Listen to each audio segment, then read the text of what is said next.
dano colateral para o exército dos Estados Unidos, porque é um vídeo que grava, então, um piloto de helicóptero dentro da cabine, um helicóptero Apache, portanto, da Força Aérea dos Estados Unidos, fazendo uma operação por Bagdá. O piloto lá de cima identifica um homem caminhando com um objeto na mão, numa rua, indo em direção a uma van. Uns 3, 4 homens indo em direção a essa van. E o piloto fala assim, olha, isso que está na mão daquele cara é uma arma. Ele é um terrorista. Autorização para atirar. Ele pede autorização para atirar porque ele supõe ali exatamente que é um terrorista, que está armado, que é um cara perigoso, que tem que ser aniquilado. Ele pede autorização para atirar, porque ele não pode atirar da conta dele, né? Pediu autorização para atirar para o comandante Roger, manda atirar. A hora que ele atira, abre fogo, fica aquela correria, o vídeo tá todo... Procura aí, dá um Google na internet agora e veja... Não agora, espera acabar aqui a nossa live, mas depois, Collateral Murder. Mostra tudo isso. Ele atira e mata todas essas pessoas, atira dentro da van também, tinha gente lá dentro. Depois se descobriu que esse homem com objeto na mão era um repórter da Reuters com a câmera na mão. Não era uma arma, era uma câmera. E ali foi, então, o exército dos Estados Unidos matando o repórter. Olha só a liberdade de imprensa, liberdade de expressão, de opinião, acontecendo a olho nu, né? E dentro da van tinham crianças. Então, crianças foram assassinadas nessa mesma operação. Isso daí, não tem como você falar, é mentira esse vídeo. Não é mentira esse vídeo. Pelo contrário, até hoje os Estados Unidos nunca disse que é mentira esse vídeo. Se eles pudessem dizer isso, eles teriam dito há muito tempo. Então, em 2010, acontece a primeira vez em que a Procuradoria-Geral dos Estados Unidos acusa formalmente o Wikileaks e começa essa perseguição política contra o Julian.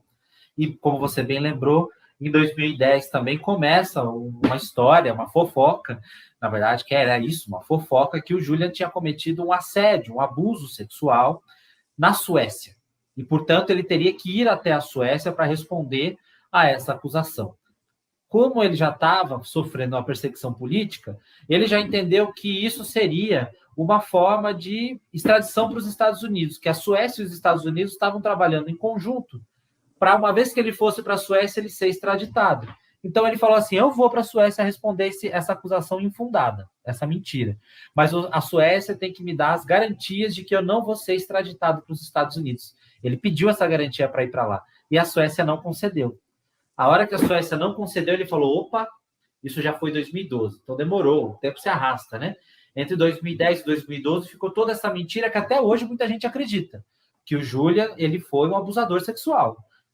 E tanto é mentira que a própria Suécia retirou já essa acusação, ela nem existe mais, era só uma desculpa, um pretexto mesmo para a coisa acontecer. Então já gravem aí, não dá para falar que ele era um abusador e nem um mentiroso, porque todas as informações que eles revelaram só incomodaram quem de fato foi exposto à verdade. Nunca foi uma mentira, nunca foi manipulada a informação de maneira mentirosa.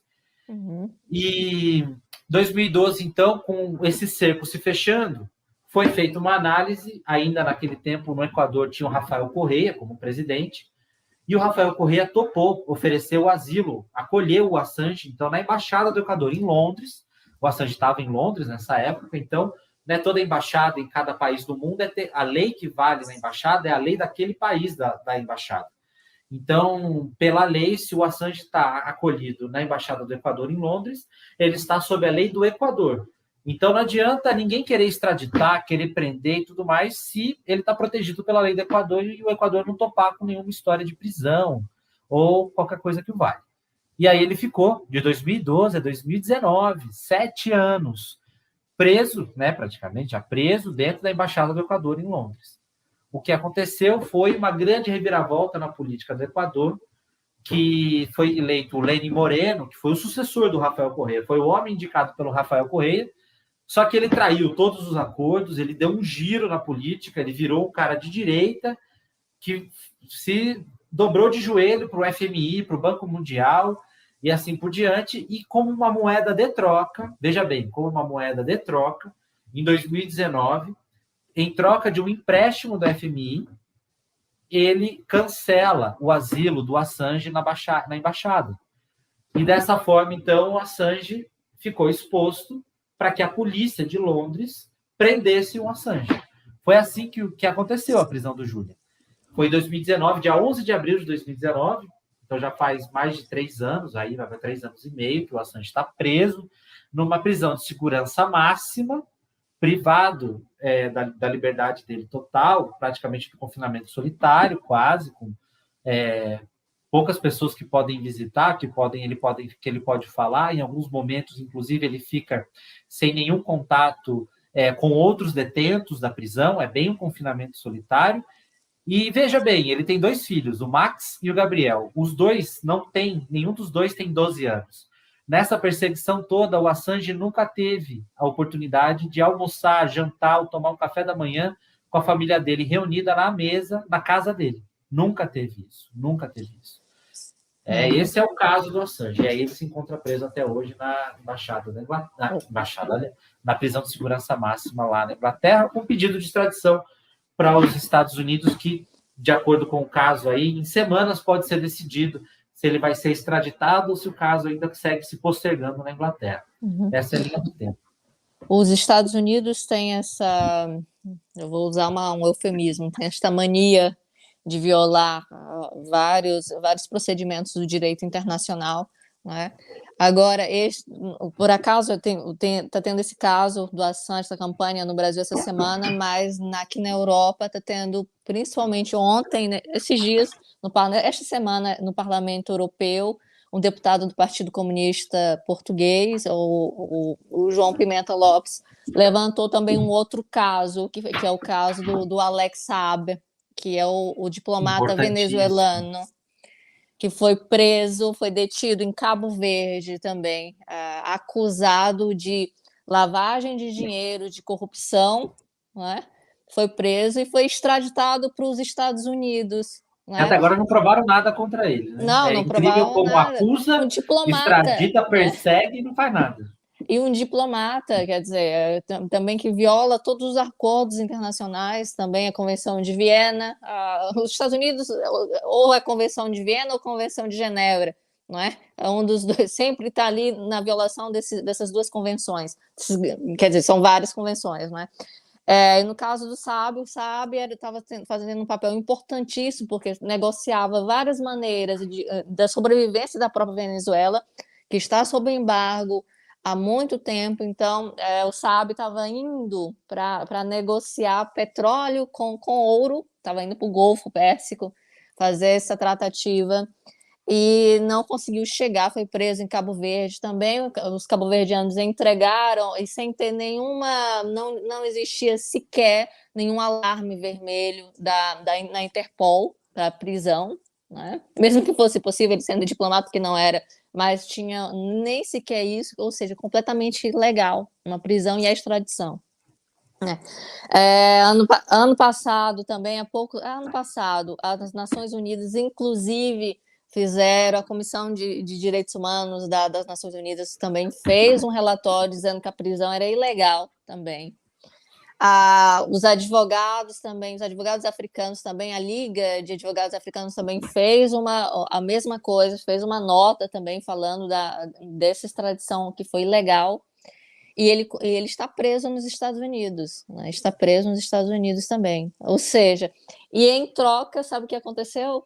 Em troca, os Estados Unidos prometeu a Cabo Verde um investimento enorme e agora vai construir uma embaixada americana, a embaixada dos Estados Unidos, ao lado do Palácio do Governo, no valor de $400 mil, né? Então, investimento ali no território, etc. Assim, então, escancarado, uma violação escancarada, uma extradição escancarada, e tem se feito também uma campanha, tem se começado, né, uma campanha mais intensa também a favor do Saab, assim como do Assange também. Notem o Império, ele é cheio de manias, todo dengoso e adora um suborno, né?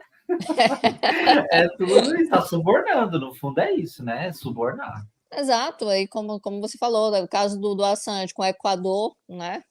Do Equador, essa compra, e de repente aparece ali um empréstimo do FMI, caiu ali no colo, ops, né?